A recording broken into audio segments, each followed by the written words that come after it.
പലപ്പോഴും കേരളത്തിൽ നിന്നുള്ള ഒരുപാട് ടൂറിസ്റ്റുകൾ അവിടെ പോകുന്നുണ്ട്. കേരളത്തിലെ പല സംഘടനകളും ക്യൂബയുമായിട്ട് ബന്ധപ്പെട്ട് ഒരുപാട് കാലം പ്രവർത്തിച്ചിട്ടുണ്ട്. അതുകൊണ്ട് കേരളത്തിനെ പറ്റിയുള്ള ഒരു ധാരണ ക്യൂബയിലുണ്ട് എന്ന് പറയാവുന്നതാണ്.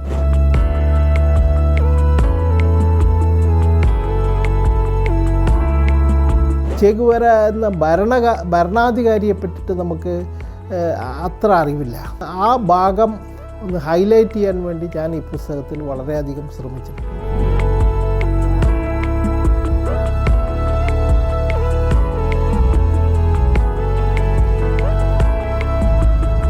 നമ്മുടെ ഒരു ശത്രു രാജ്യത്തിലേക്ക് കുട്ടികളെ ഒറ്റയ്ക്ക് ആരെങ്കിലും വിട്ടയക്കുക.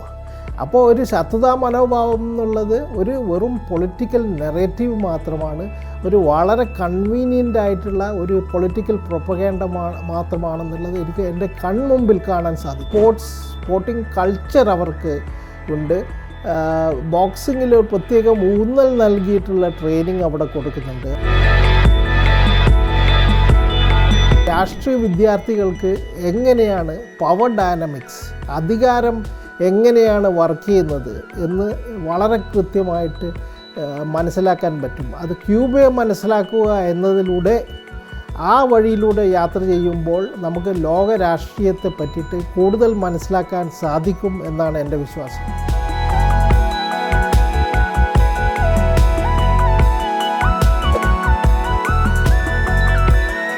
90കളിൽ പ്രത്യേകിച്ച് ക്യൂബ അതിൻ്റെ ഒരു നമ്മൾ പറയും സ്പെഷ്യൽ പീരിയഡ് എന്ന് പറഞ്ഞ ഒരു പീരിയഡ് ഉണ്ട്. സോവിയറ്റ് യൂണിയൻ തകർന്നതിന് ശേഷമുള്ള ക്യൂബ അനുഭവിച്ച ഒരു സാമ്പത്തിക മാന്ദ്യം, അതിന് അവരെ സഹായിക്കാൻ വേണ്ടി കേരളത്തിൽ നടക്കുമുള്ള കമ്മ്യൂണിസ്റ്റുകാരും ജനാധിപത്യ വിശ്വാസികളും സോഷ്യലിസ്റ്റുകളും എല്ലാം ക്യൂബയെ സഹായിക്കാൻ വേണ്ടി ഫണ്ട് പിരിവും മറ്റേതുമൊക്കെ നടത്തുന്നത്. ആ കാലഘട്ടത്തിലാണ് തീവ്രമായി ഉള്ളൊരു വായന ക്യൂബയെ പറ്റി നടത്തിയിട്ടുള്ളത്. അതിനുശേഷം ഞാൻ പ്രത്യേകിച്ച് ക്യൂബയെ പറ്റി ഒരുപാട് വായിച്ചിട്ടുണ്ട്. അതുകൊണ്ട് ഞാൻ ക്യൂബയിലേക്ക് 2023 ജൂണിൽ യാത്ര ചെയ്യുമ്പോൾ ക്യൂബയെ പറ്റി ഞാൻ ക്യൂബ കണ്ടില്ല എന്ന് മാത്രമേ ഉള്ളൂ. ക്യൂബയെ പറ്റി മുഴുവൻ എല്ലാം അറിയുന്ന ഒരാളെപ്പോലെയാണ് ക്യൂബയിലേക്ക് ഞാൻ യാത്ര ചെയ്തത്.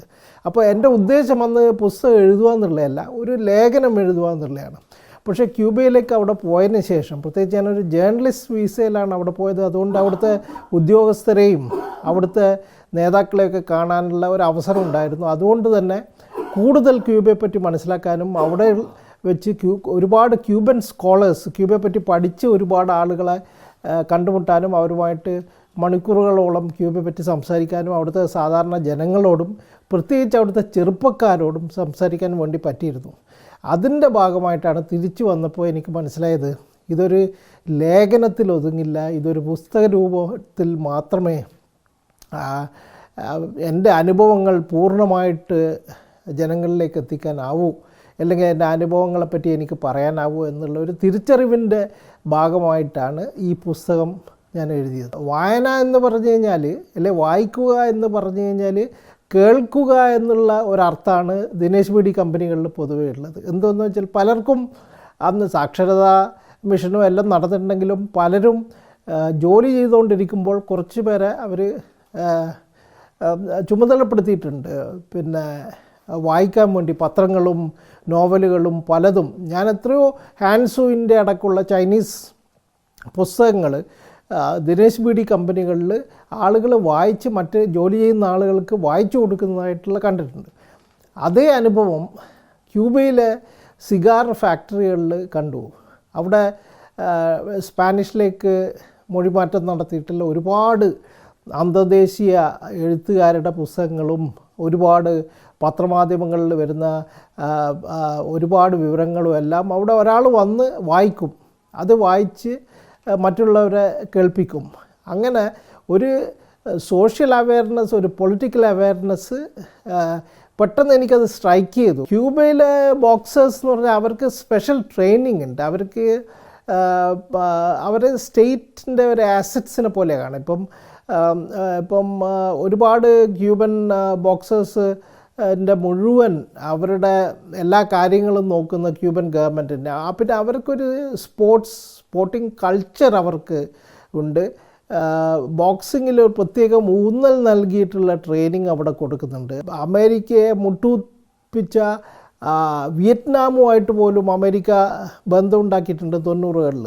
പക്ഷേ 90കളിൽ സോവിയറ്റ് യൂണിയൻ തകർന്നതിന് ശേഷം ക്യൂബയുമായിട്ട് ബന്ധമുണ്ടാക്കാനുള്ള ഒരു വലിയ രാഷ്ട്രീയ കാലാവസ്ഥ വന്നിട്ട് പോലും അവർ ആ സമയത്ത് ചെയ്ത പുതിയ സെറ്റ് ഓഫ് സാങ്ഷൻസ് ക്യൂബയുടെ മുകളിൽ അടിച്ചേൽപ്പിക്കുകയാണ് ചെയ്തത്. ഇപ്പോൾ ഒരു കമ്പനി പിന്നെ അമേരിക്കയായിട്ടൊരു ബന്ധമുണ്ടാക്കണം, ഒരു രാജ്യം അമേരിക്കയായിട്ട് ബന്ധമുണ്ടാക്കണമെങ്കിൽ, പ്രത്യേകിച്ച് കച്ചവട രംഗത്തും ബിസിനസ് രംഗത്തും ബന്ധമുണ്ടാക്കണമെങ്കിൽ അവർക്ക് ക്യൂബയുമായി യാതൊരു ബന്ധം പാടില്ല എന്നൊരു നിബന്ധന ഈ നിയമങ്ങളിൽ എഴുതി ചേർത്തിട്ടുണ്ട്. അതിനർത്ഥം എന്ന് പറഞ്ഞു കഴിഞ്ഞാൽ അമേരിക്ക മാത്രമല്ല ക്യൂബയുടെ മുകളിൽ സാങ്ഷൻ ഏർപ്പെടുത്തുന്നത്, അമേരിക്കയായി ബന്ധപ്പെടുന്ന ആളുകളും ക്യൂബയുടെ മുകളിൽ സാങ്ഷൻ ഏർപ്പെടുത്തണം എന്നുള്ള ഒരു വളരെ വികൃതമായ ഒരു വാശിയുടെ പുറത്തായിരുന്നു അമേരിക്ക അത് ചെയ്തത്. അത് ഇന്നിപ്പോഴും തുടർന്നിരിക്കുകയാണ്. ഞാൻ മയാമി വഴി തിരിച്ച് ഹവാനയിൽ നിന്ന് മയാമി വഴി ടൊറൻറ്റോയിലേക്കാണ് പറന്നത്. അപ്പോൾ എയർപോർട്ടിലേക്ക് മാത്രം, മയാമി എയർപോർട്ടിലേക്ക് മാത്രമാണ് ഞാൻ കയറുന്നത്. അപ്പോൾ അതൊരു ട്രാൻസിറ്റ് ഫ്ലൈറ്റാണ്. അപ്പം ഞാനതിൽ പിന്നെ ക്യൂബയിലെ വളരെ പ്രസിദ്ധമായ ഹവാന ക്യൂബ റം, അതുപോലെ തന്നെ ക്യൂബയിലെ ക്യൂബൻ സിഗാർസ് കുറേ തിരിച്ചു വന്നു കഴിഞ്ഞാൽ ആളുകൾക്ക് ഗിഫ്റ്റായിട്ട് കൊടുക്കുക എന്നുള്ള രീതിയിൽ കുറേ എണ്ണം എൻ്റെ ബാഗിൽ ഉണ്ടായിരുന്നു. അപ്പോൾ മയാമിയിൽ ഇറങ്ങിയപ്പോൾ അവർ ചെക്ക് ചെയ്തു ഇങ്ങനെയുള്ള സാമഗ്രികൾ ക്യൂബയിൽ നിന്നുള്ള സാധനം എൻ്റെ കയ്യിലുണ്ട്. പക്ഷേ ഇത് എയർപോർട്ടാണ്, അത് അമേരിക്കൻ സോയിലല്ല.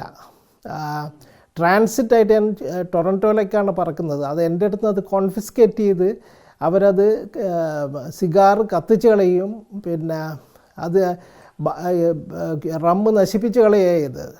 അത് ചെയ്യാനുള്ള പ്രൊവിഷൻസ് അവർക്കില്ല.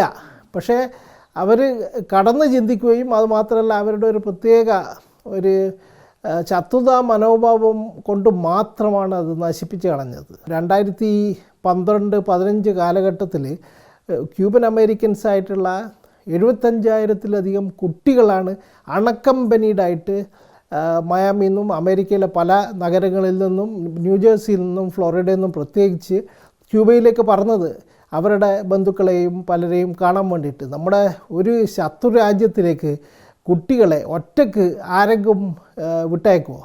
അപ്പോൾ ഒരു ശത്രുതാ മനോഭാവം എന്നുള്ളത് ഒരു വെറും പൊളിറ്റിക്കൽ നെറേറ്റീവ് മാത്രമാണ്, ഒരു വളരെ കൺവീനിയൻ്റ് ആയിട്ടുള്ള ഒരു പൊളിറ്റിക്കൽ പ്രൊപ്പഗാൻഡ മാത്രമാണെന്നുള്ളത് എനിക്ക് എൻ്റെ കൺമുമ്പിൽ കാണാൻ സാധിച്ചു. സോഷ്യൽ ഡെവലപ്മെൻറ്റ് പാരാമീറ്റേഴ്സ് എടുത്ത് നോക്കിക്കഴിഞ്ഞ് കഴിഞ്ഞാൽ ക്യൂബയും കേരളവും തമ്മിൽ ഭയങ്കര സാമ്യതയുണ്ട്. അതെന്തോന്ന് വെച്ച് കഴിഞ്ഞാൽ ഇപ്പോൾ നമ്മളെ ക്യൂബയായാലും കേരളമായാലും നമ്മുടെ ഒരു ഇക്കോണമി എന്ന് പറഞ്ഞാൽ തുടക്കത്തിലെ ഒരു റീഡിസ്ട്രിബ്യൂഷൻ ഓറിയൻറ്റഡ് ആയിട്ടുള്ള ഒരു പോളിസിയാണ്, ഒരു സാമ്പത്തിക നയമാണ് ഇടതുപക്ഷ ഗവൺമെൻറ്റുകളുടെ നേതൃത്വത്തിൽ നടന്നത്. അത് മാറ്റാൻ വേണ്ടി കോൺഗ്രസ് അധികാരത്തിൽ വന്നപ്പോൾ അവർ ശ്രമിച്ചിട്ടില്ല. കാര്യം ആ ഇടതുപക്ഷ സ്വഭാവം കോൺഗ്രസ്സിനുണ്ടായിരുന്നു.